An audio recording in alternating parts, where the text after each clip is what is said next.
सपने।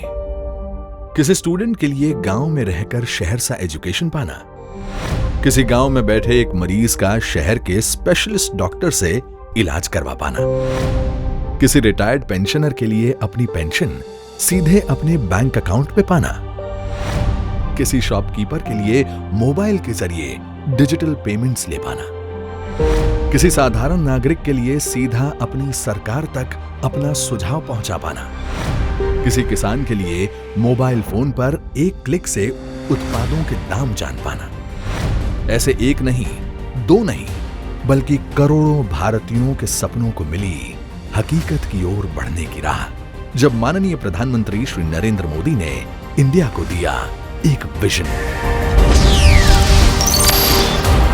Digital India, power to empower. आज भारत सरकार के विभिन्न केंद्रीय मंत्रालय, विभाग, संस्था, विभिन्न राज्य सरकार तथा उनके मंत्रालय और संस्थाएं इस मिशन में जुड़ गए हैं। और परिणाम यह है कि आज सैकड़ों सरकारी सुविधाएं नागरिकों को ऑनलाइन मिल रही हैं। माई गव, ई हॉस्पिटल, भीम ऐप, डिजिटल लॉकर और ई उर्वरक जैसी सैकड़ों फैसिलिटीज मानो एक डिजिटल रेवोल्यूशन ला रही हैं। एक इंडिया जो पहले लाइनों में खड़ा रहता था, वो आज ऑनलाइन नजर आता है। डिजिटल दुनिया में बढ़ते कदमों के साथ आत्मनिर्भर बन रहा है हमारा भारत। कोरोना महामारी जैसे संकट से जब दुनिया गुजर रही है, तब इस लड़ाई में डिजिटल इंडिया की एक पहल आरोग्य सेतु ऐप ने विशाल स्तर पर ट्रेसिंग और ट्रैकिंग को मुमकिन बनाकर एक महत्वपूर्ण योगदान दिया है। ई ऑफिस और वीडियो कॉन्फ्रेंसिंग के द्वारा सरकारी कार्यों को लॉकडाउन में भी चलाने में मदद मिली है। ई गवर्नेंस बहुत ही तेजी से एम गवर्नेंस में बदलने वाला है, मोबाइल गवर्नेंस। और इसलिए सारा कारोबार, सारी आवश्यकताएं, व्यवस्थाएं मोबाइल फोन के इर्द गिर्द, पूरी सरकार आपके मोबाइल फोन में मौजूद होने वाली है, वो दिन दूर नहीं है। इंडिया को डिजिटल बनाने के लिए नेशनल इंफॉर्मेटिक्स सेंटर NIC ने कई इनिशिएटिव्स लिए, जो आज मिशन क्रिटिकल गवर्नमेंट सिस्टम्स और सिटीजन सेंट्रिक सर्विसेज के लिए बड़े डिजिटल प्लेटफॉर्म बन चुके हैं। NIC द्वारा एस्टैब्लिश्ड निक नेट की मदद से हम भारत के दूर दराज क्षेत्रों तक डिजिटल सर्विसेज पहुंचा पाए। सरकार और हजारों सरकारी संस्थाओं, दफ्तरों को ऑडियो और वीडियो के जरिए जोड़ती वीडियो कॉन्फ्रेंसिंग सुविधा से आया इंटर डिपार्टमेंटल कम्युनिकेशन में सुधार।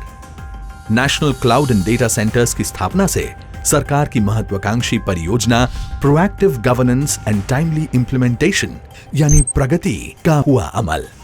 ई procurement, my gov, e office, e hospital, national scholarship portal, e counselling, e courts, M Parivahan, e challan, e way bill, PFMS, open government data, OGD platform, Jeevan Pramaan, service plus, स्वास और सैकड़ों infrastructural और digital सुविधाओं के जरिए मिली mission digital India को गति। आज आत्मनिर्भर भारत के संकल्प के साथ देश बढ़ रहा है एक नए दौर की ओर।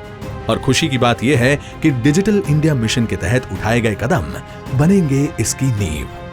वर्ल्ड वाइड वेब के माध्यम से नागरिकों को मिल रही सरकारी सेवाओं की गुणवत्ता और पहुंच बढ़ाने के इन एम्बिशियस प्रोजेक्ट्स को और बल देने के लिए नेशनल पोर्टल ऑफ इंडिया ने की डिजिटल इंडिया अवार्ड्स की स्थापना।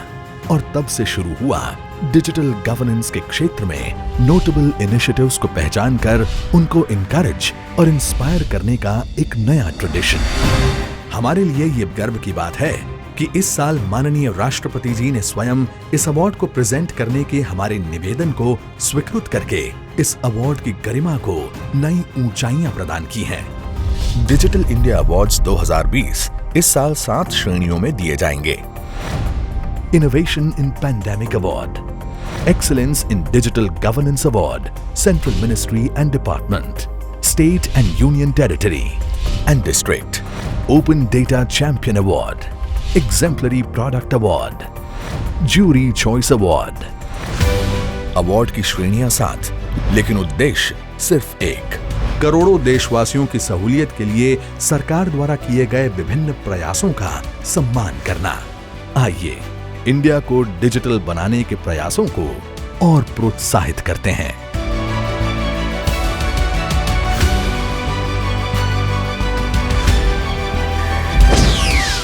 Digital India awards 2020।